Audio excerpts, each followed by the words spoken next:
Hello and welcome back to another Garden Sessions edition of the Blackford Book Club. Here's a fair warning, the following chapter is a very long one. However, it's Saturday afternoon, we're in the middle of a heatwave, I'm wearing a Quentin Tarantino t-shirt and I'm just going to give it a go. Déjà Vu at the MCG.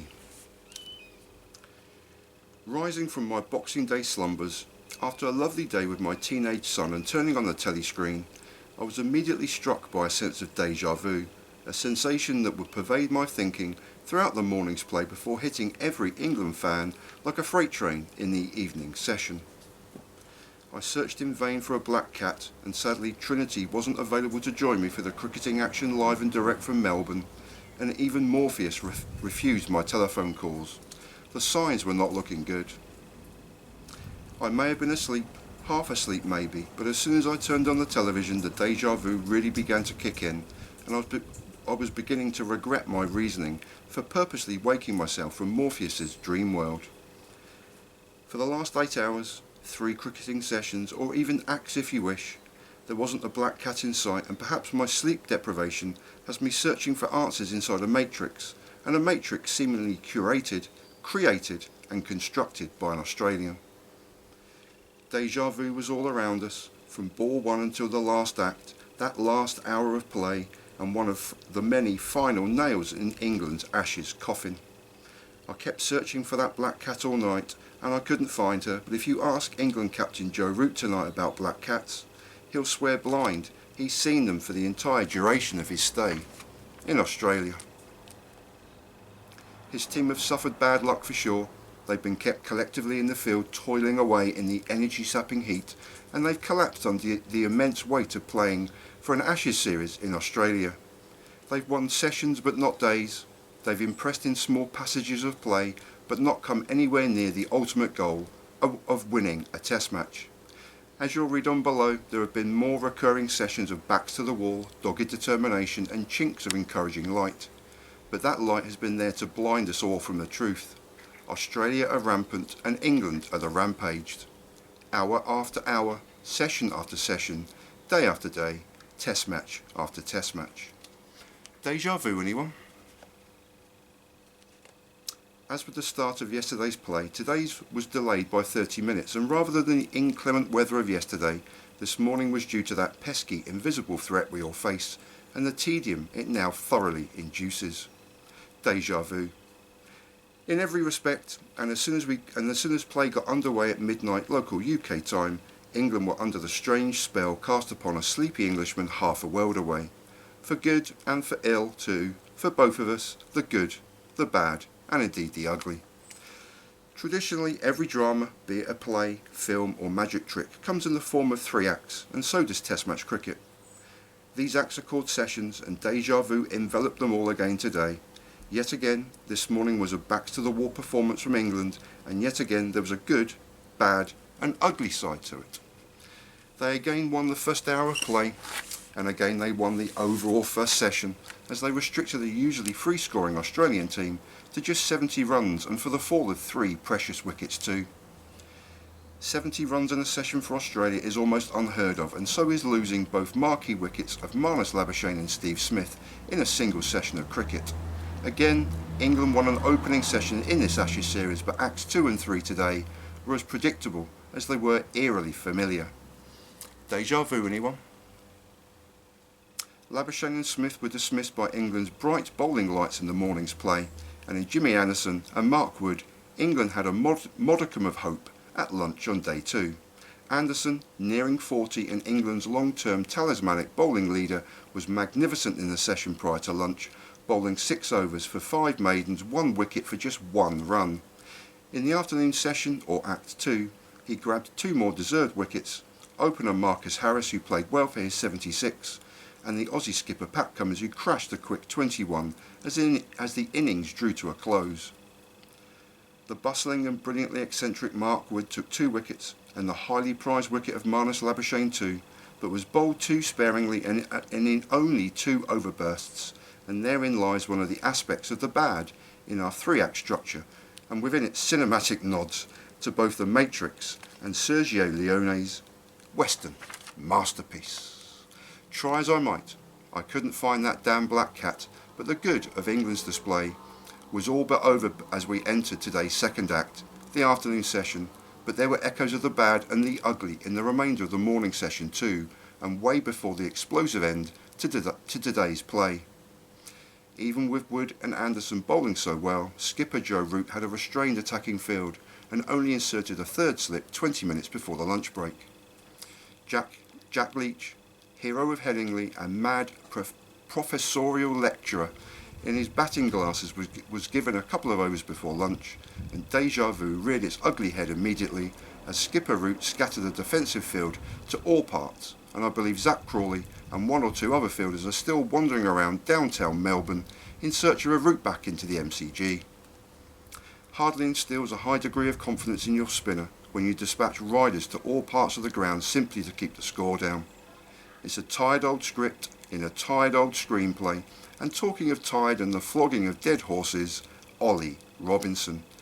Poor old Ollie, and his face as long as a cowboy's horse is out on his feet. He's tried, all the bowlers are trying, and they all deserve great credit for eventually bowling out their Australian hosts for a modest overall first innings total of just 267.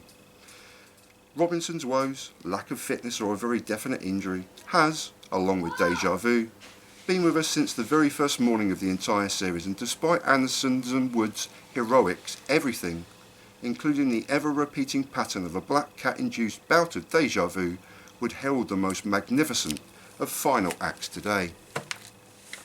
Yet again, England had one of those tricky sessions to negotiate in today's final session. A final session that encompassed an hour's play, 12 overs, and over 40,000 raucous and partisan Aussies were there to witness some unbelievable cricketing magic, and an England batting team crumbling and collapsing, again, into dust before their disbelieving eyes. Make no mistake, this was an incredibly difficult session, again, for England, and one in which they could not win, and they didn't, whilst the Australians were in a literal no-lose situation. They won it handsomely and spectacularly, too. It would be easy to drift into hyperbole as well as a reverie after watching those 72 collective deliveries from Messrs Stark, Cummins and Boland. It was an hour of incredibly intense cricket, the very best of Test match cricket, and an hour from the Déjà Vu gods supporting Australia, as yet again they had England backed into a no-win corner, on home territory, a howling crowd, and three very hungry bowlers in search of English victims. In an hour, Stark and Boland collected 2 cricket victims each, and could easily have secured more. England scored just 31 runs in the final act of today's play, and all but a handful were scored via deflections, edges through the slips, and defensive shots that luckily rolled past a close-in field. Make no mistake, again, this was a different period in which to bat, again, but again England collapsed as they have done so spectacularly before, and on so many previous occasions. With only 7 runs on the board, Zach Crawley crumbled to a beautiful delivery from Stark, and one could only feel for the young kid as he passed incoming batsman Milan. Seconds later, Milan was trapped LBW first ball, and as well as returning from whence he came, and via the train rolling by, he passed skipper Root in the opposite direction, and to face that rarest of possibilities, an Ashes hat-trick. Root survived an incredible delivery from a pumped-up Stark, but here we were again, England 7 for 2, and their skipper and most prized and valued wicket already at the crease. Déjà vu, anyone? At the numerically pleasing 22 for 2, England had mere minutes to survive the day's play and so enter local hero Scott Boland.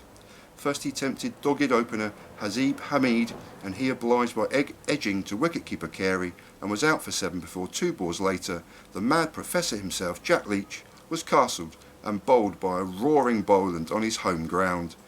Leach was just a night watchman to protect his senior batsman and has no blame and a ton of sympathy.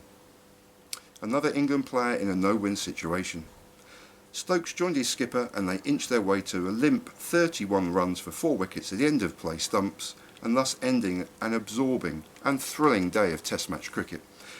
The beauty of Test match cricket sometimes is that it lends itself to verbose pronouncements of collapses and winning sessions, and of oppositions being ground into the dirt. and it certainly allows for amateur writers to throw a metaphorical phrase around like déjà vu and appear vaguely clever when they aren't. But the similarities of England's recent Test cricket history are overwhelmingly apparent. Batting collapses, vast changes in personnel, a bowling attack that needs their ageing stars of Broad and Anderson, and being too bloody defensive. England have arguably the best batsman in the world, an all-rounder who wins games on his own, and 2 Test cricket legendary bowlers of all time.